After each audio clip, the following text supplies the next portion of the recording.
کچھ لوگ ایسے ہیں ہمارے ہاں، وہ اس طرح کے انتہا پسند کہ جو ان اختلافات کی وجہ سے کفر کے فتوے بھی لگا دیتے ہیں، لیکن یہ سب کا معاملہ تو نہیں ہے، انتہا پسندی بھی ہے۔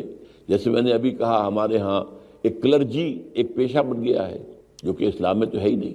اس وجہ سے کچھ خرابیاں پیدا ہوئی ہیں، ان خرابیوں کا علاج کرنے کی سوچیے اور اس میں جو بھی آپ رول پلے کر سکے اس کو پازیٹیو رول کو اختیار کیجیے۔ باقی تو یہ ہے کہ اس میں کوئی شک نہیں ہے کہ امریکہ کے بالکل جو آنکھوں میں آنکھیں ڈال کر بات کرنے والا تو اس دنیا میں مسلمان جنہیں بھی سمجھا جاتا ہے وہ ایک ہی ملک ہے، وہ ایران ہے۔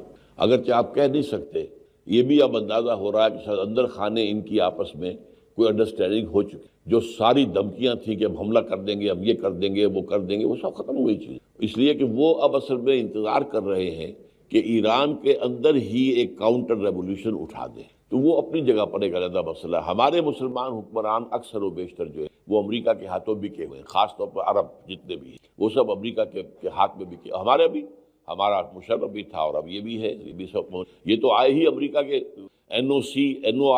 NRO بھی اور NOC بھی سمجھیے وہیں سے لے کر آئے نا۔ تو یہ ساری خرابیاں اپنی جگہ ہیں، ان خرابیوں کو مانیے، سمجھیے، آئیڈینٹیفائی کیجیے اور کوشش کیجیے کہ ان کو انڈو کرنے میں آپ اپنا پرسنل کوئی رول، آپ کسی ایسے گروہ کو تلاش کیجیے جو ان چیزوں سے بلند ہو، جو ان چیزوں کو اہمیت نہ دے، جو فنڈامنٹلز ہیں اسلام کے ان کے اوپر بات کریں، جو یہ ہے کہ جدید دور کے تقاضوں کو بھی سمجھ ان کے ساتھ مل کر۔ آج اہل تشیع میں سے بعض حضرات کہتے ہیں کہ یہ عبداللہ ابن سبا یہ تو افسانوی شخصیت ہے، اس کی حقیقت کوئی تھی ہی نہیں، حالانکہ ان کی اپنی کتاب میں رجال کشی کے اندر اس کا ذکر موجود ہے، اور یہ بھی موجود ہے کہ حضرت علی رضی اللہ تعالیٰ عنہ نے اپنے عہد خلافت میں اسے زندہ جلوایا ہے۔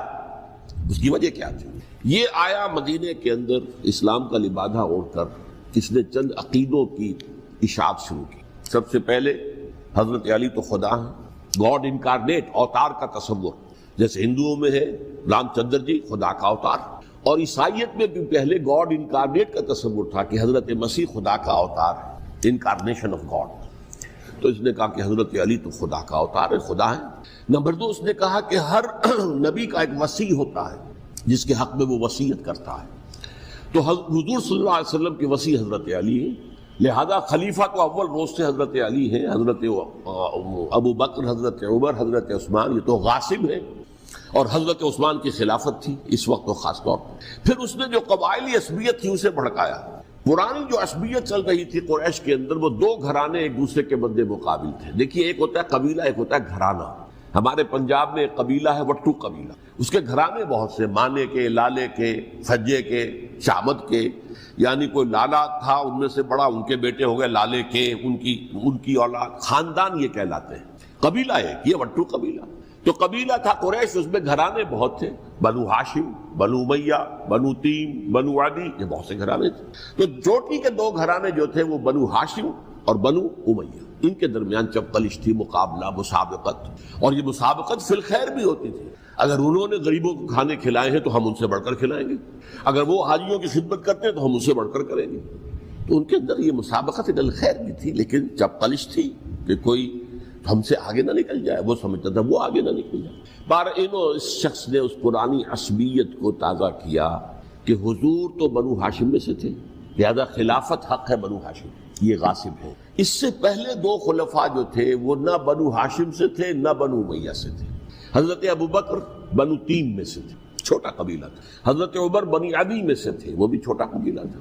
یہ حضرت عثمان پہلے خلیفہ جو بنو امیہ میں سے تھے، جن کی پرانی چپقلش بنو ہاشم سے تھی۔ اب اس کو موقع مل گیا کہ پرانی قبائلی عصبیت کو بھڑکائے۔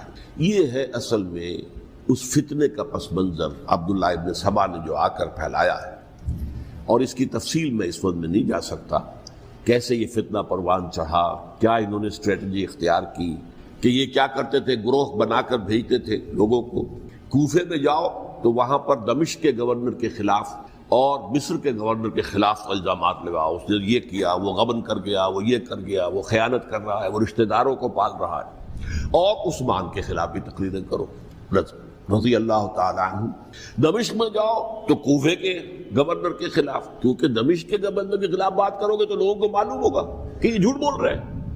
لیکن یہ کہ وہاں تو تم بات کرو کوفے کے گورنر کے خلاف اور مصر کے گورنر کے خلاف اور حضرت عثمان کے خلاف، مصر میں جاؤ تو بات کرو کوفے کے اور شام کے گورنر کے خلاف اور حضرت عثمان کے خلاف۔ یہ انہوں نے ایسا اٹھایا، اور اس زمانے میں آپ کو معلوم ہے ذرائع نشر و رسائل تھے نہیں، نہ اس فتنے کی پتہ چل سکا جب تک کہ وہ فتنہ جو ہے پوری طرح برگ و بار لا کر تراور درخت نہیں بن گیا۔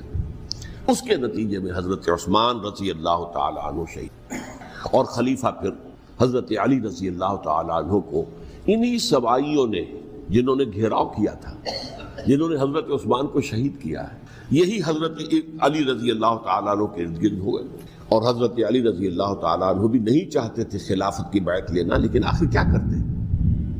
کیا وہ امت کو بغیر خلیفہ کی چھوڑ دیتے؟ حضرت زبیر سے کہا گیا، انہوں نے نہیں مانا، رد کر دی بات۔ حضرت طلحہ سے کہا گیا، انہوں نے نہیں مانا۔ حضرت علی سے کہا گیا، اب عشرہ مبشرہ میں سے یہی تو تھے نا، لہذا انہوں نے تسلیم کر لیا، خلافت ہو گئی۔ لیکن اس کے بعد جو خانہ جنگی ہوئی ہے، اس خانہ جنگی کے نتیجے میں نوٹ کر لیجئے کہ 1,00,000 کے قریب مسلمان ایک دوسرے کی تلواروں اور نیزوں اور برچھیوں اور تیروں سے ختم ہو گئے، ہلاک ہو گئے۔ یہ ہماری تاریخ کا تاریک ترین باب ہے۔ 5 سال، 4.5 سال حضرت علی کی خلافت کے، اور 6 مہینے حضرت حسن کی رضی اللہ تعالی عنہ۔ اس سے کیا ہوا کہ ایک طرف تو اسلام کی جو توسیع ہو رہی تھی، تھمتا نہ تھا کسی سے سیل رواں ہمارا، وہ سیلاب رک گیا، انٹرنل سیبوٹاج ہو گئی نا، اب تو اندر ہی آپس ہی میں اگر دستوں گریبان ہو گئے تو باہر اب کیا توسیع کرتے، وہ توسیع کا عمل رک گیا۔ اور یوں سمجھیے کہ جیسے ٹرک اگر کبھی چل رہا ہو، بھرا ہوا ہو، لوڈڈ، اور وہ چڑھائی چڑھ رہا ہو، تو اگر کہیں موشن ٹوٹ جائے، ٹرک کو رکنا پڑے، تو ڈرائیور کے جان پر بن جاتی، اس لیے کہ اس کو دوبارہ سٹارٹ کرنا، اور جبکہ وہ چڑھائی پر ہے، انکلائن پر ہے، آسان کام نہیں، خطرہ ہوتا ہے وہ پیچھے جو ہے وہ نہ جائے۔ اور پہاڑی علاقوں میں آپ کو معلوم ہے ذرا پیچھے چلے جانے کا مطلب جو ہے بہت خطرناک جو ہے نتیجہ نکل سکتا ہے۔ بہرحال حضرت علی رضی اللہ تعالیٰ عنہ نے اپنے خلافت میں ایک کام یہ کیا، اب اس کی کیا مصلحتیں تھیں یہ تو انہی کے علم میں ہوگا، ہم قیاس کر سکتے ہیں، میں اس میں نہیں جانا چاہتا۔ ابھی تک خلافت کا مرکز تھا مدینہ منورہ، حضرت ابوبکر، حضرت عمر، حضرت عثمان، وہی جہاں حضور صلی اللہ علیہ وسلم رہے تھے اور جہاں پر کہ حضور مدفون تھے۔ لیکن حضرت علی نے اپنا مرکز جو ہے وہ کوفہ بنا دیا۔ اچھا، اس کی ایک ظاہری وجہ یہ سمجھ میں آتی ہے کہ اسلام کا جو پھیلاؤ ہو گیا تھا، وہ سلطنت اتنی وسیع ہو گئی تھی کہ مدینہ منورہ بہت جنوب میں اور بڑے صحرا کو عبور کر کے جانا ہوتا تھا۔ کوفہ جبکہ ایسی مقام پر تھا کہ جہاں سے مشرقی راستہ جا رہا ہے ایران کو، عراق کے اندر تو ہے وہ شہر کوفہ، اور پھر ایران اور خراسان اور ہندوستان کو راستہ جا رہا ہے، وہیں سے شمال کی طرف جا رہا ہے، شام کی طرف اور ترکی کی طرف، اور وہاں سے پھر یہ کہ مغربی افریقہ کو بھی کنٹرول کرنا، جو شمالی افریقہ کو، وہ بھی آسان تھا۔ بہرحال حضرت علی نے کوفہ کو اپنا مرکز بنایا، اور نتیجہ یہ ہوا کہ سبائیوں کا بھی مرکز وہی بن گیا، چونکہ انہوں نے اپنے آپ کو گردا گرد رکھا حضرت علی کے رضی اللہ تعالیٰ عنہ۔ اب ظاہر بات ہے کسی پرٹیکولر پرسن کے خلاف تو کوئی مقدمہ موجود تھا نہیں، بلکہ جب جنگ جمل ہو رہی تھی، ابھی جنگ نہیں ہوئی تھی، حضرت عائشہ، حضرت طلحہ، حضرت زبیر وہ لے کر آئے تھے لشکر اس مطالبے کے لیے کہ حضرت عثمان کے قاتلوں کو سزا دی جائے، قصاص لیا جائے۔ حضرت علی رضی اللہ تعالیٰ عنہ سے گفت و شنید ہو رہی تھی، حضرت علی جو ہے اس پر آمادہ ہو گئے کہ ٹھیک ہے، میں جو بھی قاتلین عثمان ہیں ان کو گرفتار کر کے سزا دوں گا۔ عین اسی وقت کوفے کی مسجد کے اندر جو ہے 10,000 کا مجمع کھڑا ہو گیا، ہم سب قاتل عثمان ہیں، لو ہم سے بدلہ کہاں سے لوگے؟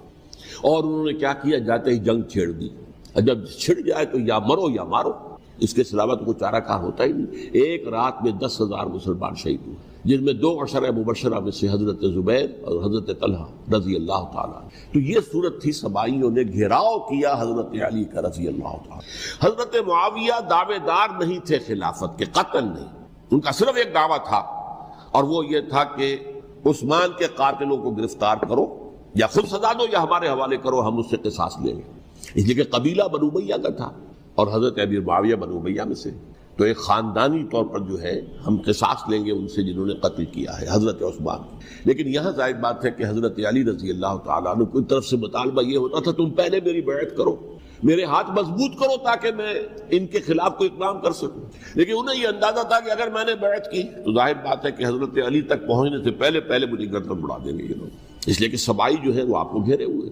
بہرحال ایک عجیب الجھاؤ، ایک ڈائلیما تھا جس کی وجہ سے یہ جنگ چلتی رہی، اور حضرت علی رضی اللہ تعالیٰ عنہ کو انہی کے شیعان علی ہی کے اندر سے وہ جماعت علیحدہ ہوئی تھی جس کو ہم خوارج کے نام سے جانتے ہیں، اور ایک خارجی ابن ملجم ہی نے حضرت علی کو شہید کیا رضی اللہ تعالیٰ عنہ. پھر حضرت حسن رضی اللہ تعالیٰ عنہ، اب دیکھیے کس قدر صحیح بات تھی جو حضرت علی رضی اللہ تعالیٰ عنہ نے فرمائی جب ان سے کہا گیا کہ کیا ہم آپ کے بیٹے حسن کے ہاتھ پر بیعت کر لیں رضی اللہ تعالیٰ عنہ. فرمایا نہ میں تمہیں اس کا حکم دیتا ہوں نہ میں اس سے روکتا ہوں، یہ تمہارا معاملہ ہے. امرہم شورا بینہم، تم اپنے باہمی مشورے سے جو فیصلہ کرو گے ٹھیک ہے، میں نہ حکم دیتا ہوں نہ روکتا ہوں. اس کا کیا مطلب ہے؟ باپ کے بعد بیٹے کی خلافت ہرگز حرام نہیں ہے، ورنہ کہتے کیسے ہو سکتا ہے میرا بیٹا؟ نہیں، یہ نہیں کہا. حضرت عمر سے بھی کہا گیا تھا کہ اپنے بیٹے کو نامزد کر دیں، عبداللہ ابن عمر کو، تو انہوں نے جواب میں کیا کہا؟ اسے تو طلاق دینی بھی نہیں آتی. انہوں نے اپنی کسی زوجہ کو طلاق دی تھی اور اس میں جو صحیح ترین طریقہ ہے وہ اختیار نہیں کیا تھا. اسے طلاق دینے تک نہیں آتی تو میں اسے خلیفہ بنا دوں. یہ نہیں کہا تھا کہ باپ کے بعد بیٹا خلیفہ نہیں ہو سکتا، یہ تو نہیں تھا. کہیں حرام نہیں ہے، نہ کتاب و سنت میں، نہ کوئی حدیث ہے، نہ کہیں قرآن مجید میں. تو حضرت علی نے بھی فرمایا رضی اللہ تعالی نہ میں روکتا ہوں نہ حکم دیتا ہوں، یہ تمہارا اپنا معاملہ ہے. بہرحال حضرت حسن رضی اللہ تعالی عنہ نے حضرت امیر معاویہ سے صلح کر لی، خلافت ان کے سپرد کر دی. دیکھیے میں حضرت ابوبکر، حضرت عمر، حضرت عثمان، حضرت علی کے ساتھ حضرت حسن کے دور خلافت کو بھی خلافت راشدہ میں سے سمجھ، اور تبھی 30 سال پورے ہوتے ہیں اس حدیث کے مطابق کہ حضور نے فرمایا خلافت 30 برس رہے گی پھر ملوکیت آ جائے گی. تو حضرت حسن کا بہت بڑا کارنامہ یہ ہے کہ اس خانہ جنگی کا دروازہ بند کر، اور یہ پیشن گوئی تھی حضور کی صلی اللہ علیہ وسلم. حضرت حسن کو جب بچے تھے حضور کے انتقال سے پہلے، میرا یہ بیٹا مسلمانوں کے 2 گروہوں میں صلح کرائے گا، یہ حضور کی پیشن گوئی تھی، اور وہ پیشن گوئی حضرت حسن کے علم میں بھی ہوگی یقیناً. بہرحال انہوں نے صلح کی حضرت امیر معاویہ کے ساتھ رضی اللہ تعالی عنہ، خلافت ان کے حوالے کر دی، اور کچھ شرائط تھیں طے ہو گئی. اللہ خیر صلی اللہ. حضور کی تو یہ پیشن گوئی جو ہے صحیح ثابت ہوئی کہ میرا یہ بیٹا مسلمانوں کے 2 بڑے گروہوں کے درمیان صلح کرا دے. اور سبائیوں نے انہیں تانے دیے، یا عار المومنین، اے مومنوں کے لیے موجب عار، موجب شرم، تم نے بزدلی دکھائی ہے، تم نے امیر معاویہ کو خلیفہ تسلیم کر لیا، تم نے بزدلی دکھائی. معاذ اللہ ثم معاذ اللہ ثم معاذ اللہ. اب میں کچھ باتیں حضرت امیر معاویہ کے بارے میں کہنا چاہتا ہوں، اس لیے کہ وہاں اس میں نے حضرت معاویہ کے بارے میں یہ تو بہت شدت کے ساتھ کہا تھا، اور میں اب بھی اس پر قائم ہوں اور پوری طریقے سے قائم ہوں. میرا مستقل موقف یہی ہے کہ حضرت معاویہ رضی اللہ تعالیٰ عنہ کے دور خلافت کو ہم خلافت راشدہ میں شامل نہیں سمجھتے، اہل سنت میں سے کوئی بھی نہیں سمجھتا. لیکن اس کے ساتھ میں نے حضرت امیر معاویہ کے کچھ مناقب بھی بیان کیے تھے تاکہ پلڑا جو ہے ترازو کا اس کے دونوں پلڑے سامنے آئے. لیکن یہ کہ وہ حصہ میرے اس بیان کا نکال دیا، ختم کر دیا گیا. یہ میں نہیں جانتا کہ اس میں کیا مصلحت دیکھی گئی ہے. اس میں تو کسی کے لیے کوئی معاملہ ایسا نہیں تھا کسی کے جذبات کو جو ہے وہ ٹھیس پہنچانے والا، کیونکہ میں نے کہا وہ خلیفہ راشد نہیں تھے، صاف میں نے کہا، بلکہ وہ دور ملوکیت کا آغاز ان سے ہو گیا ہے.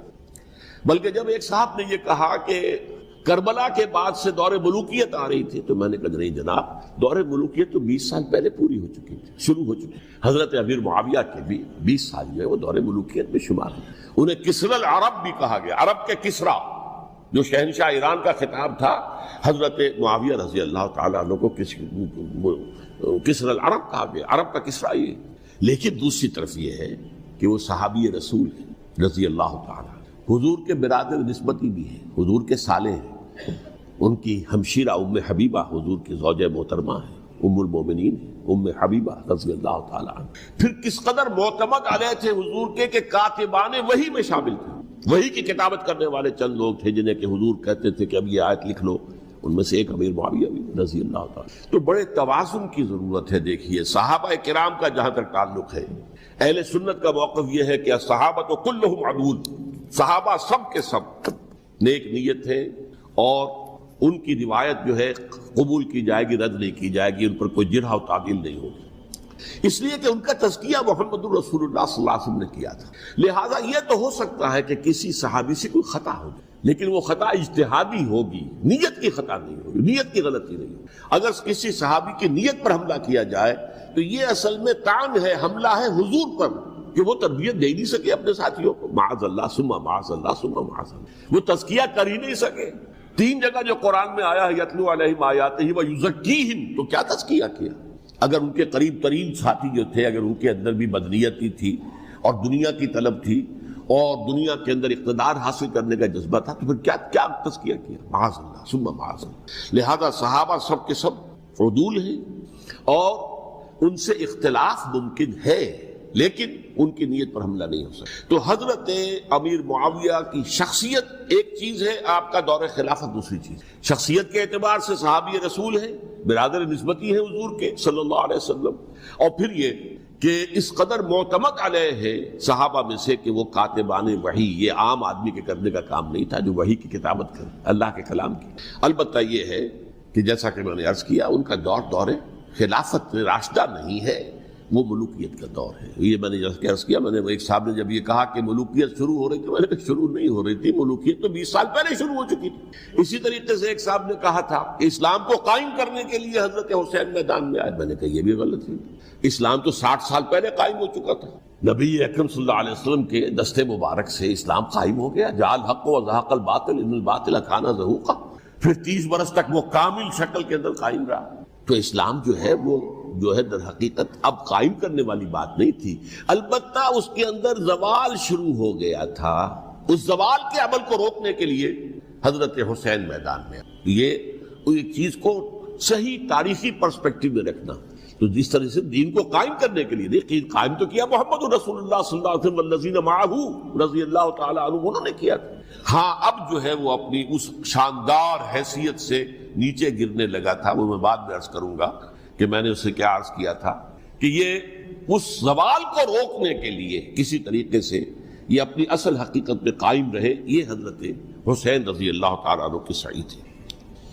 اچھا، حضرت امیر معاویہ کے جو 20 سال ہیں وہ پورے امن، سکون، اطمینان، کوئی جھگڑا، کوئی فساد، کوئی اختلاف، کوئی باہمی فانت جنگی، کچھ 20 سال، یہ بھی تاریخ کی بڑی چشم کشا حقیقت ہے جو عام طور پر لوگوں کے علم میں نہیں ہے۔ سبائی بھی دبکے رہے، حضرت امیر معاویہ کی حکومت اتنی مضبوط تھی، کنٹرول، کہ ان کو کچھ سر اٹھانے کا موقع نہیں ملا، موجود تھے، دبکے رہے۔ جیسا کہ میں نے کہا، ریولوشن کے آخری مرحلے پر آ کر جو مخالفین ہیں وہ دب جاتے ہیں کہ پھر دیکھیں گے موقع ملے گا تو پھر لیں گے ان سے حساب کتاب۔ 20 سال رہے ہیں پورے امن کے، 10 سال کے بعد یعنی درمیان میں ہے حضرت امیر معاویہ کا عہد خلافت۔ ایک صحابی جو کہ بزرگ صحابہ میں سے ہیں، مغیرہ ابن شعبہ رضی اللہ تعالی عنہ، وہ آتے ہیں اور وہ کہتے ہیں کہ دیکھیے امیر المومنین، کتنی بڑی خانہ جنگی رہی تھی مسلمانوں کی آپس میں، اور اب بھی اگر آپ کسی کو نامزد کیے بغیر چھوڑ گئے امت کو تو پھر خانہ جنگی ہو جائے۔ 1 لاکھ اس وقت جو ہے وہ ہلاک ہوئے تھے، نہ معلوم اب کتنے ہلاک، لہٰذا آپ اپنی زندگی ہی میں نامزد کر دیجئے کسی کو خلیفہ، ولی عہد بنا دیں۔ حضرت امیر معاویہ نے ابتداءً جو ہے انکار کیا نہیں، لیکن ان کے دلائل ایسے تھے وزنی، اور میں سمجھتا ہوں کہ وہ بات صحیح تھی جو مغیرہ ابن شعبہ نے کہی، اس لیے کہ اب صحابہ کرام میں سے جو کبار صحابہ تھے وہ تو سب دنیا سے رخصت ہو چکے تھے، اب تو یا صغار صحابہ رہ گئے تھے جو حضور کے زمانے میں بچے تھے، حضرت حسن، حضرت حسین، عبداللہ ابن زبیر، یہ بچے تھے نا، یا تو وہ تھے، اور یا بالکل نو مسلم تھے، اور نو مسلموں میں بڑی تعداد وہ تھی جو ایرانیوں کی تھی، شامیوں کی تھی، ادھر کی تھی، ادھر کی تھی، تو ان کو تو ظاہر بات ہے کہ تربیت نبوی سے کیا خلافت راشدہ سے بھی اکثر و بیشتر کو کوئی حصہ ملا ہی نہیں۔ تو اس صورت میں اب وہ اعلیٰ ترین معیار پر حکومت کے نظام کو قائم کرنا ممکن نہیں ہے۔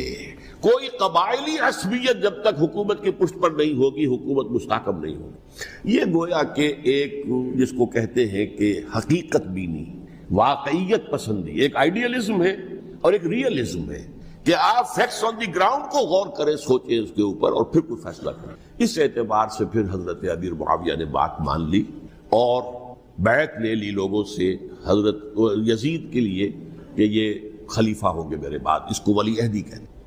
اچھا، اس وقت 5 افراد ایسے تھے کہ جنہوں نے اس سے اختلاف کی، یہ بات بہت اہم ہے۔ میرا کتابچہ ہے سانحہ کربلا، اس کے کچھ نسخے آج یہاں ہوں گے، آپ لوگ پڑھیے اسے غور سے اور پھیلائیے تاکہ حقیقت سامنے آئے۔ 5 افراد کون تھے جو ہونے چاہیے؟ ابو بکر فوت ہو گئے، ان کے بیٹے عبد الرحمن ابن ابی بکر۔ عمر فوت ہو گئے، ان کے بیٹے عبداللہ ابن عمر۔ عباس فوت ہو گئے، ان کے بیٹے عبداللہ ابن عباس۔ زبیر فوت ہو گئے، ان کے بیٹے عبداللہ ابن زبیر۔ اور حضرت حسن جو ہے ان کا انتقال ہو چکا تھا، حضرت علی کے بیٹے حضرت حسین رضی اللہ تعالی عنہ مجمعین۔ حضرت حسن کے بارے میں ایک فریق کا کہنا یہ ہے کہ انہیں زہر دے کر ہلاک کیا، اہل تشیع کا قول یہ، جبکہ اہل سنت کہتے ہیں کہ نہیں، وہ اپنی جو بھی طبی موت تھی اس سے ان کی وفات۔ لیکن میں اس میں نہیں جانا چاہتا، اس لیے کہ یہ مائکرو ہسٹری جو ہے نا، وہ تو ایک ایک واقعے کے لیے ادھر کی روایات کیا، ادھر کی کیا ہیں، ان کے پاس کیا دلائل، یہ تو کسی ریسرچ اسکالر کا موضوع ہے، میرا موضوع نہیں ہے۔ لیکن بہرحال یہ 5 حضرات تھے جنہوں نے ولی عہدی کی بیعت نہیں کی، لیکن حضرت معاویہ اتنے حلیم الطبع انسان تھے، انہوں نے جبر نہیں کیا، کوئی تشدد نہیں کیا۔ ٹھیک ہے، ولی عہدی کی بیعت نہیں کر رہے، کوئی بات نہیں، میری بیعت تو کی ہوئی ہے نا، ابھی تو میں زندہ ہوں، بات ختم ہو گئی، میری بیعت کو تو نہیں توڑا انہوں نے، فسخ بیعت نہیں کی۔ اس اعتبار سے انہوں نے نہ کوئی تشدد کیا، نہ جبر کیا، نہ کوئی مواخذہ کیا۔ لیکن جب امیر معاویہ کا انتقال ہو گیا، اب ولی عہدی کی بجائے وہ اب خلافت کی بیعت کی، سب لوگوں نے بیعت کر لی۔ ان 5 میں سے ایک فوت ہو چکے تھے، حضرت عبد الرحمن ابن ابی بکر فوت ہو چکے رضی اللہ عنہ۔ 4 تھے، ان 4 میں ایک اختلاف ہوا۔ 2 کی رائے یہ تھی، عبداللہ ابن عمر، عبداللہ ابن عباس، کہ اگرچہ یہ کام غلط ہوا ہے، اسلام کی روح کے منافی ہوا ہے، یہ بادشاہت کی بنیاد پڑ رہی ہے، لیکن یہ بات ایسی نہیں ہے کہ اس کی بنا پر ہم خانہ جنگی شروع کروا دیں، امت کے اندر خون خرابہ کروائیں، فساد کروائیں۔ لہذا انہوں نے بیعت کر لی۔ اب کوئی اگر یہ کہے معاذ اللہ کہ وہ بک گئے تھے یزید کے ہاتھ میں، معاذ اللہ ثم معاذ اللہ، وہی بات آپ اختلاف کر سکتے ہیں کہ انہیں نہیں کرنی چاہیے تھی، یہ کوئی رائے رکھے، مجھے اختلاف نہیں، لیکن ان کی نیت پر حملہ کریں گے تو حملہ محمد رسول اللہ پر ہوگا صلی اللہ علیہ وسلم۔ عبداللہ ابن عمر کون ہے؟ کتنی حدیثیں ان سے جو ہے وہ منقول ہیں۔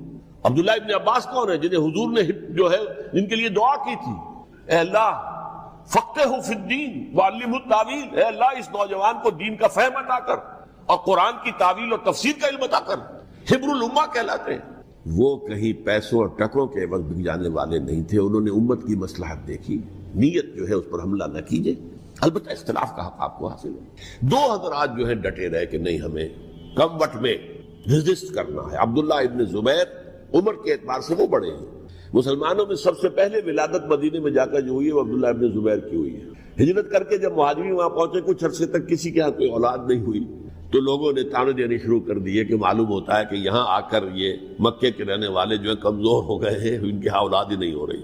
پھر عبداللہ ابن زبیر کی ولادت ہوئی ہے، یہ حضرت ابو بکر کے نواسے ہیں، حضور کی زوجہ محترمہ حضرت عائشہ کی بہن، حضرت دیکھیے ابھی نام نکل گیا ہے جی، حضرت اسماء رضی اللہ تعالی عنہ عنہما، یہ ان کے صاحبزادے حضرت زبیر کے بیٹے۔ ان کا فیصلہ ہوا کہ ہمیں رجسٹ کرنا ہے کم وقت میں، ایٹ اینی کاسٹ۔ حضرت حسین ابن علی رضی اللہ تعالی عنہما کا بھی فیصلہ ہوا کہ ہمیں رجسٹ کرنا ہے کم وقت میں۔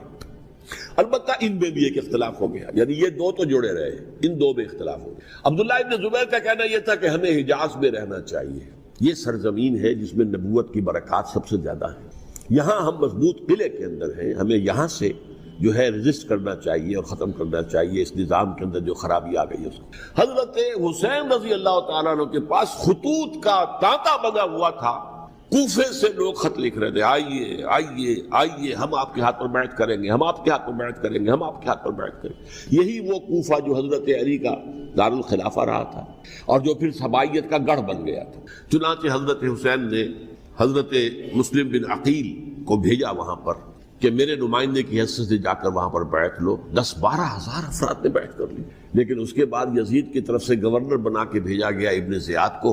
ابن زیاد نے آ کر جو تشدد کیا اور سختی کی تو سب کے سب بیعت توڑ کر اور سب منحرف ہو گئے۔ مخلصین تو وہ تھے نہیں، الکوفی لایوفی، کوفی جو ہے وہ تو کوئی وعدہ وفا کرنے والا ہوتا ہی نہیں، بیعت توڑ دی۔ فمن نقص فانما ينقص على نفسه، بیعت کے بعد بیعت توڑ دینا بہت بڑا گناہ ہے، توڑ دی۔ ادھر اطلاع مل گئی حضرت حسین کو، چل چکے تھے، وہ راستے میں تھے کہ وہاں تو مسلم بن عقیل شہید ہو گئے اور سب لوگوں نے بیعت توڑ دی۔ اب واپس جانا چاہتے تھے، لیکن مسلم بن عقیل کے بیٹے جو ہے اڑ گئے۔ یہ عرب کی اپنی ایک جو ہے پرانی ان کی حمیت اور ان کا قبائلی نظام کہ اب ہم اپنے والد کے خون کا قصاص لیے بغیر نہیں جائیں گے۔ حضرت حسین رضی اللہ تعالیٰ عنہ کی مروت اور شرافت، یہ میرا ساتھ دینے کے لیے آئے تھے، اب میں ان کا ساتھ نہ دوں تو یہ تو شرافت اور مروت کے خلاف ہے۔ کہا اچھا چلو چلتے۔ وہاں جا کر بھی عین اپنے میدان کے اندر بھی حضرت حسین رضی اللہ تعالیٰ عنہ نے 3 چیزیں پیش کی ان کوفیوں کے لشکر کے خلاف۔ سب سے بڑا لشکر کے اندر سب سے بڑے تو کوفی تھے جنہوں نے بیعتیں کی ہوئی تھی حضرت حسین کے ساتھ۔ دیکھو مجھے جانے دو واپس حجاز کی طرف، یا مجھے سرحدوں پر بھیج دو تاکہ میں کافروں کے ساتھ جنگ کرتے ہوئے اپنی جان دے دوں، یا مجھے یزید کے پاس جانے دو، میں اپنا معاملہ اس سے طے کر لوں۔ لیکن کوفیوں کو یہ گوارا نہیں تھا۔ اگر یہ یزید کے پاس پہنچ گئے تو ہمارا کچا چٹھا بیان کر دیں گے کہ مجھے تو ان لوگوں نے برگلا کر بلایا تھا۔ اس لیے کہ دیکھیے حضرت امیر معاویہ کے 20 سالوں کے دوران میں بتا چکا ہوں، ان کی حکومت اتنی مستحکم تھی کہ اس کے خلاف کوئی فتنہ اٹھانا ممکن نہیں تھا۔ اب چونکہ ایک چینج اوور ہوا تھا، اور چینج اوور میں آپ کو معلوم ہوتا ہے کہ ایک جس کو کہتے ہیں every thing is in the melting پاٹ، ابھی تو یہ درمیان کے اندر معاملہ ہے، تو انہیں موقع ملا، سر اٹھایا حضرت حسین رضی اللہ تعالیٰ عنہ کو، جو خطوط لکھے جس کے کہ تھیلے کے تھیلے اور بوریوں کی بوریاں بھری ہوئی حضرت حسین کے ساتھ تھی، وہ کہا کہ آئیے ہم آپ سے بیعت کریں گے، انہوں نے نہیں مانا۔ اور اصل میں حضرت حسین کے قاتل وہ کوفی ہیں، وہ بزدل، وہ منافق، جنہوں نے بیعت کر کے بیعت توڑی، اور اب وہ آ گئے کہ اگر یہ حسین رضی اللہ تعالیٰ عنہ بچ کر کہیں یزید کے پاس پہنچ گئے تو پھر ہمارا کچا چٹھا جو ہے وہ سامنے آ جائے گا اور ہماری پھر شامت آ جائے گا، لہذا انہوں نے قتل کیا حضرت حسین کو رضی اللہ تعالیٰ۔ ایک بات جو علامہ ڈاکٹر قلب صادق نے فرمائی، اور مجھے میرے علم میں یہ بات پہلے نہیں تھی، وہ یہ کہ حضرت حسین کے قتل کا فتویٰ ایک بہت بڑے مفتی نے دیا تھا۔ یہ بات بھی ذرا سمجھ لیجیے، حضرت حسین رضی اللہ تعالیٰ عنہ کے قتل کا فتویٰ ایک بہت بڑے مفتی نے دیا تھا۔ کیوں دیا تھا؟ اس لیے کہ حضور کی احادیث موجود ہیں کہ جب ایک شخص کی ایک خلیفہ کی بیعت ہو جائے تو دوسرا اگر کھڑا ہو تو اسے قتل کرو، کھلی حدیث۔ اسی لیے ایک بہت بڑے مفسر بھی ہیں، فقیہ بھی ہیں، قاضی ابن العربی رحمۃ اللہ علیہ، ایک ابن عربی ہیں الف لام کے بغیر، ابن عربی، وہ بہت بڑے صوفی ہیں، فلسفی ہیں، اندلس کے ہیں۔ یہ قاضی ابن العربی ہیں جنہوں نے قرآن کی ایک تفسیر لکھی ہے اس اعتبار سے کہ صرف ان آیات کی تفسیر جن سے کہ فقہی احکام جو ہے ان کا استنباط ہوتا ہے۔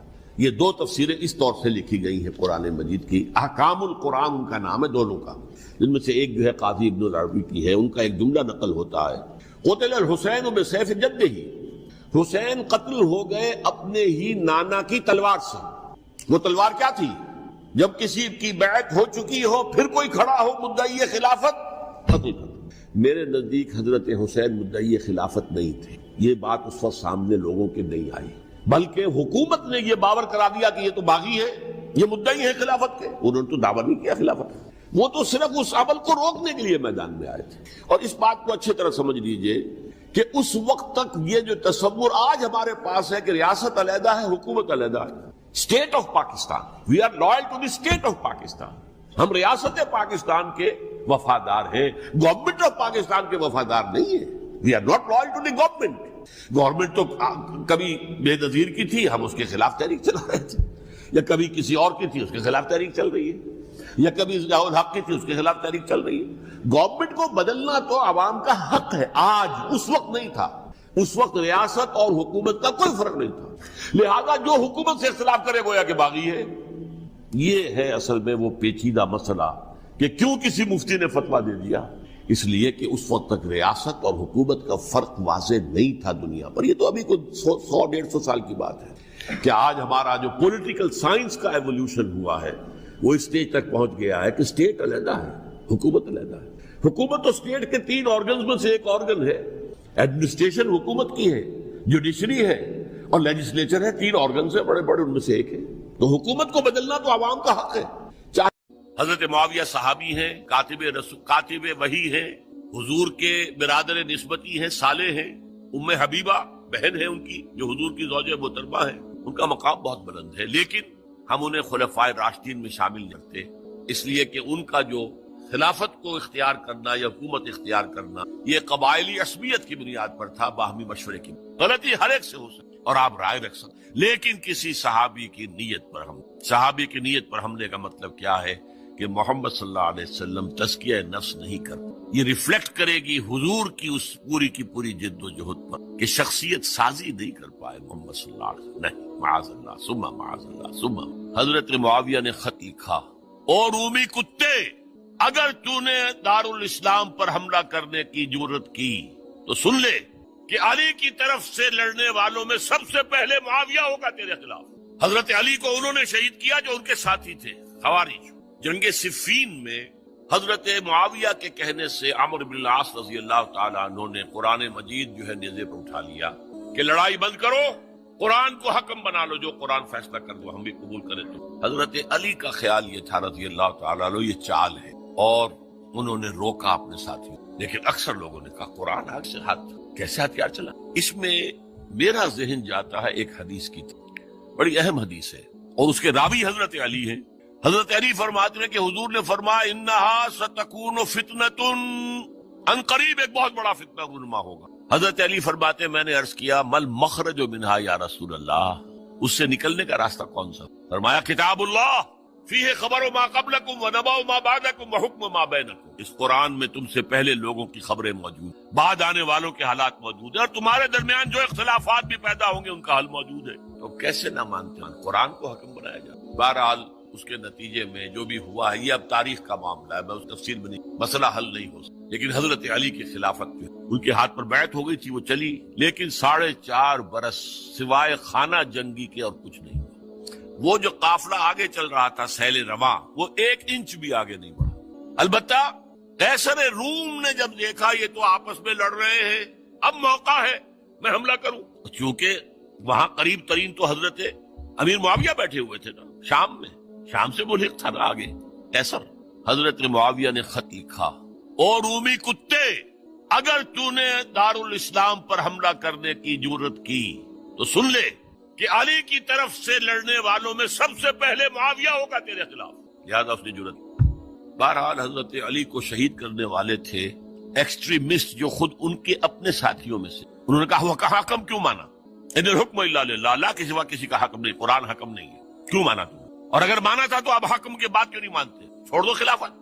بہرحال یہ کہلاتے ہیں خوارج، جنہوں نے بغاوت کی ہے حضرت علی کے ساتھ. ان میں سے 3 نے بیٹھ کے طے کیا، یہ 3 جو در حقیقت بڑے شخص ہیں، یہ اس وقت امت جو ہے ان کی وجہ سے اس مشکل میں پڑی ہوئی، تینوں کو قتل کرو. فلاں دن صبح فجر کی نماز کے وقت ایک شخص وہاں جائے گا، ایک شخص وہاں جائے گا، ایک شخص وہاں جائے گا، اور فجر کی نماز میں قتل کرو. ابن ملجم آیا، حضرت علی پر وار کیا، وار کاری صاحب. باقی 2 حضرت معاویہ اور حضرت عمرو بن العاص، ان میں سے ایک تو اس روز فجر میں آئے نہیں، اور دوسرے پر جو وار پڑا وہ اوچھا وار تھا، وہ کاری وار نہیں. حضرت علی شہید. اس کے بعد حضرت حسن کی خلافت 6 مہینے. لیکن اب جب جنگ کا معاملہ ہوا تو حضرت حسن نے دستبرداری اختیار کر لی حضرت معاویہ کو. حضرت معاویہ صحابی ہیں، کاتب وحی ہیں، حضور کے برادر نسبتی ہیں، صالح ہیں. ام حبیبہ بہن ہے ان کی جو حضور کی زوجہ محترمہ ہے، ان کا مقام بہت بلند ہے. لیکن ہم انہیں خلفائے راشدین میں شامل نہیں کرتے، اس لیے کہ ان کا جو خلافت کو اختیار کرنا یا حکومت اختیار کرنا یہ قبائلی عصبیت کی بنیاد پر تھا، باہمی مشورے کی. لیکن 20 سال تک ان کا دور حکومت ہے، اور کوئی خونریزی نہیں، کوئی غارت گری نہیں، کوئی اختلاف نہیں، کوئی بغاوت نہیں، کوئی جھگڑا نہیں. مدبر اس درجے کے تھے. اب آئیے آخری سٹیج آئی. حضرت معاویہ کو مشورہ دیا گیا. مغیرہ ابن شعبہ ایک بزرگ صحابی تھے کہ دیکھیے جناب امیر، مسلمانوں میں اختلاف ہوا، 4.5 سال 5 سال خانہ جنگی رہی. اب اگر پھر معاملہ آپ کے انتقال کے بعد ایسے ہی چھوٹ گیا تو اختلافات ہوں گے، جھگڑے ہوں گے، مختلف دعوے دار سامنے آئیں گے، جنگیں ہوں گی، پھر دوبارہ جو ہے آپ کسی کو نامزد کرو. اور پھر مشورہ دیا اپنے بیٹے یزید کو نامزد. حضرت معاویہ ریلیکٹنٹ رہے، لیکن اس کے بعد انہوں نے مان لیا اور فیصلہ کیا. یہاں میں چاہتا ہوں کہ بات سمجھ لیں اچھی. اس معاملے میں اگر آپ حضرت معاویہ کی نیت پر شک کریں گے تو مجھے آپ کے ایمان پر شک. نیت پر نہیں، غلطی ہو سکتی، صحابی ہیں، نیت غلط نہیں تھی. نیت کیا تھی؟ اور میں سمجھتا ہوں 100% درست کہ اب اتنا پانی گزر چکا ہے پل کے نیچے سے وقت کے دریا میں کہ بارے صحابہ سب رخصت ہو، اب اکثریت نو مسلموں کی عصبیتیں بھی ہیں، قبائلی عصبیتیں ختم تو نہیں ہوئی، لہذا جب تک کوئی قبائلی عصبیت پیچھے نہیں ہوگی حکومت کے، حکومت نہیں۔ یہ ابن خلدون کا لفظ ہے، عصبیت، کوئی چیز جو جوڑے آپ کو۔ تو دینی عصبیت اب کمزور پڑ گئی ہے، اس لیے کہ حضور نے جن کو تربیت دی تھی وہ اب گئے، اکثر و بیشتر گئے۔ اب اگر ایسے ہی چھوڑ دیا گیا اور کوئی قبائلی عصبیت پشت پر نہ آئی تو پھر خانہ جنگی ہوگی، 5 سال تک ہوئی۔ اس بنا پر انہوں نے اسے صحیح، آپ اختلاف کر سکتے ہیں، صحابہ کی رائے سے اختلاف ہو سکتا، لیکن آپ ان کی نیت پر شک نہیں۔ بہرحال واقعہ کیا ہے تاریخی اعتبار سے کہ یہ 10ویں سال میں نامزد کر دیا یزید کو اپنے بعد خلیفہ ولی عہد۔ اس وقت تقریباً سب نے بات مان لی سوائے 5 افراد کے۔ وہ 5 افراد بہت اہم تھے، بہت۔ ابو بکر اہم ترین آدمی تھے، ان کے بیٹے عبد الرحمن ابن ابو بکر۔ عمر نمبر 2 تھے، عبداللہ ابن عمر۔ زبیر عبداللہ ابن زبیر۔ عباس عبداللہ ابن عباس، اور حسین ابن علی۔ حضرت حسن کا انتقال ہوا۔ اہل تشیع کا کہنا یہ کہ زہر دیا گیا، واللہ عالم، میں کوئی تاریخ کا محقق اس معنی میں موٹی بہرحال انتقال ہو گیا۔ 5 آدمیوں نے نہیں مانا، لیکن دیکھیے یہ تھی تدبر کی بات حضرت امیر معاویہ کی۔ کوئی دباؤ نہیں ڈالا، کوئی جبر نہیں کیا، کوئی کسی کو نقصان نہیں پہنچایا کہ نہیں مان رہے تو یہ کر دیں، نہیں۔ دیکھیں گے جب وقت آئے گا۔ جب وقت آیا حضرت معاویہ کے انتقال کے بعد، اب ایک صاحب جا چکے تھے، حضرت عبد الرحمن ابن ابی بکر ہو چکے، اب 4 رہے، 3 عبادلہ، عبداللہ ابن عمر، عبداللہ ابن عباس، عبداللہ ابن زبیر، ایک حسین ابن علی رضی اللہ تعالی عنہم۔ جب بیعت ہو گئی یزید کی تو اب ان کے درمیان اختلاف ہوا۔ یہ بات اچھی طرح سمجھ لیجئے، تاریخی حقائق، موٹے حقائق کو چھوڑ کر باریکیوں میں جب پڑھتے تو معاملہ غلط ہو جاتا۔ موٹے حقائق کو 2 ایک طرف ہو گئے، 2 ایک طرف ہو گئے۔ عبداللہ ابن عباس کی رائے ہوئی کہ اگرچہ یہ غلط کام ہوا ہے، یہ قیصر و کسریٰ کی سنت پر عمل ہو رہا ہے، لیکن یہ ایسی بڑی بات نہیں ہے کہ خون ریزی ہی جائے اور امن و امان ختم۔ یہی بات عبداللہ ابن عمر کی ہو گئی، یہ 2 تو یکجا ہو گئے۔ مصلحت کہہ لیں جو بھی سمجھے، لیکن نیت پر حملہ نہیں کر سکیں گے۔ دیانتاً انہوں نے یہ سمجھا کہ اب جب کہ ہو گیا معاملہ تو حرام مطلق تو کہیں نہیں لکھا ہوا قرآن کے، کہ بیٹا نہیں ہو، کہیں نہیں لکھا ہوا۔ بہرحال ان 2 کی رائے یہ ہوئی کہ اگرچہ کام غلط ہے لیکن اتنا غلط نہیں ہے کہ اس کو چیلنج کیا جائے اور اس سے جو ہے خانہ جنگی شروع ہو جائے اور فساد شروع۔ 2 کی رائے یہ ہوئی کہ نہیں، we have to challenge it come what may. Abdullah ابن زبیر، حسین ابن علی رضی اللہ تعالی عنہما یا عنہم، تو یہ 2 علیحدہ۔ ان 2 میں اب اختلاف ہوا۔ عبداللہ ابن زبیر کی رائے یہ تھی کہ یہی مقیم رہو مکے میں، حجاز میں، مکے اور مدینے میں، یہاں سے ریزسٹنس موومنٹ ہوئی، کیونکہ یزید کی خلافت تو دمشق میں تھی، بہت دور۔ حضرت حسین کو خطوط آ رہے تھے کوفے سے، کوفہ حضرت علی کا صدر مقام رہا تھا، اور جن سبائیوں نے فتنہ پیدا کیا تھا حضرت عثمان کے خلاف، وہ بھی وہیں آباد تھے۔ انہوں نے خطوط کا تاغا باندھ دیا، آپ آئیے ہم آپ سے بیعت کریں گے اور کھڑے ہوں گے اور مقابلہ کریں گے، اور یزید کے ڈاک کے تھیلے بھرے ہوئے۔ حضرت حسین نے فیصلہ کیا پھر جانے کا، بہت روک۔ عبداللہ ابن عباس بہت ان سے بزرگ تھے عمر میں، اور ویسے بھی ایک اعتبار سے نانا تھے، ایک اعتبار سے پردادا تھے۔ حضرت عبداللہ ابن عباس حضور کے چچا زاد بھائی تھے، تو نانا ہو گئے کہ نہیں، حضور نانا تھے کہ نہیں، اور حضور کے چچا تھے حضرت عباس، ان کے بیٹے ہیں، تو اس اعتبار سے حضرت علی رضی اللہ تعالیٰ عنہ کے کیا ہو گئے چچا۔ بہرحال میں کچھ گڑبڑ کر رہا ہوں اس وقت۔ وہ دوڑتے جا رہے تھے کہ حسین خدا کے لیے مت جاؤ، خدا کے لیے مت جاؤ، یہ کوفی تمہارا ساتھ نہیں دیں گے، الکوفی لا یوفی، کوفی وفا نہیں کرتا وعدہ، اور خدا کے لیے اگر جانا ہے اپنے گھر والوں کی۔ بس حضرت حسین پر رضی اللہ تعالیٰ عنہ جو ایک کیفیت تھی، انہوں نے سب باتوں کو نظر انداز کی۔ وہاں ہزاروں لوگوں نے، مسلم بن عقیل جو حضرت حسین کے نمائندے کی حیثیت سے پہلے گئے تھے، ان کے ہاتھوں پر بیعت کیا، وہ خطوط آ رہے تو اور بھی بات پختہ ہو گئی۔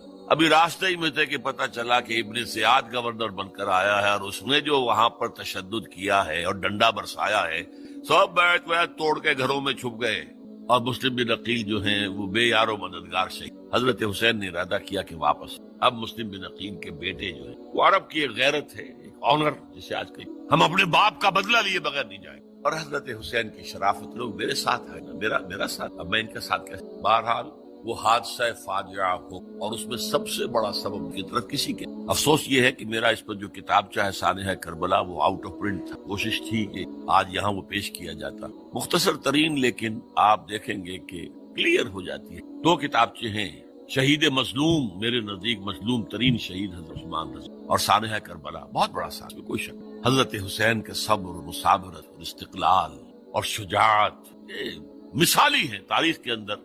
اپنے سامنے جو ہے اپنے ایک ایک کر کے چراغ بجھ، خاندان سارا ختم، شیر خوار بچے شہید۔ وہ تو ایک بچہ بیمار تھا، حضرت علی بن حسین زین العابدین رحمت اللہ علیہ، وہ بچا ہے، لیکن اصل میں شرافت اور مروت جو ہے وہ بسا اوقات اپنی شرافت کی وجہ سے مار کھا۔ حضرت حسین سے میرے نزدیک یہ ایک اسٹریٹجک کہ جب کوفیوں کا لشکر سامنے تھا تو وہاں کھڑے ہو کر ایک ایک کا نام لے گا، فلاں ابن فلاں کیا تم نے مجھے خط نہیں لکھا تھا؟ اے فلاں ابن فلاں کیا تم نے مجھے خط نہیں لکھا تھا؟ سب کے راز فاش کر، اور دیکھو یہ میرے پاس یہ تھیلے بھرے ہوئے تمہارے خطوں کے موجود ہیں، تم نے مجھے بلایا اور میں آیا۔ یہ بات تھی جس کی بنا پر اب ان کے لیے کوئی چارہ نہیں تھا کہ ورنہ تو یہ ہمارا بھانڈا پھوڑ دیں گے جا کر یزید کے پاس، تو ہماری کھالیں کھنچ جائیں گی۔ یہی وجہ ہے کہ حضرت حسین نے 3 آفر، مجھے واپس مدینے جانے دو، نہیں، مجھے یزید کے پاس جانے دو، نہیں، مجھے کہیں اسلامی سرحد پر بھیج دو، میں وہاں پر کافروں سے جنگ کرتے ہوئے زندگی ختم کر لوں گا، نہیں، ہیئر اینڈ ناؤ بیٹھ کرو۔ یہ حضرت حسین شرافت، غیرت، فریت، مروت، لہذا انہیں اور پھر خیموں کو آگ لگی۔ یہ نوٹ اگر تو یہ غصے اور انتقام میں اور وینجینس میں ہوتا تو حضرت علی بن حسین زین العابدین کو بھی شہید کر، اگر یہ اس طرح کا معاملہ ہوتا تو خواتین کی بے حرمتی ہوتی۔ یہ خیمے کیوں جلائے؟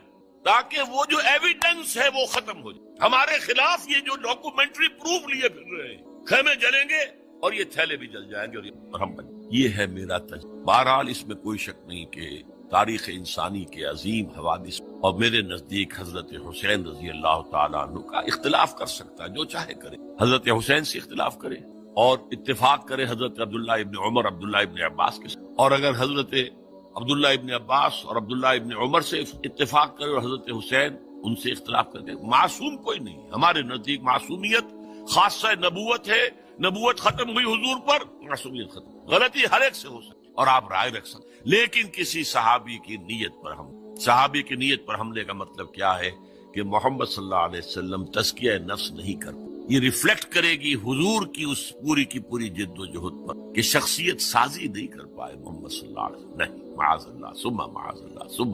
بہرحال یہ ہے تاریخ کے اعتبار سے ہمارے ترین ذی الحجہ کے مہینے میں حضرت عثمان سے 28 ذی العمر پر حملہ ہوا، 1 محرم کی شہادت، 10 محرم، یہ ہماری ابتدائی تاریخ کے اہم لینڈ مارکس جنہیں ہم شہادت کے نام سے جانتے ہیں۔ حضرت حسین کو یاد کر، عثمان کو یاد کر، ان کے لیے کوئی رنج اور غم کا اظہار کر، اس سے کچھ حاصل تو یہ ہے کہ شہادت علی الناس کی تیاری کی۔ اپنی ذاتی زندگی میں آج سے گواہی دیجئے اللہ کے بندے کی، اپنے عمل میں، اپنے قول میں، اور کوشش کیجئے کہ مل جل کر اس ملک کے اندر وہ نظام برپا کریں کہ جو شہادت علی الناس، دین حق کے ایک کامل نمونے کے طور پر دنیا پر حجت قائم کر کے دیکھ لو اپنی آنکھوں سے، یہ ہے وہ دین حق جو محمد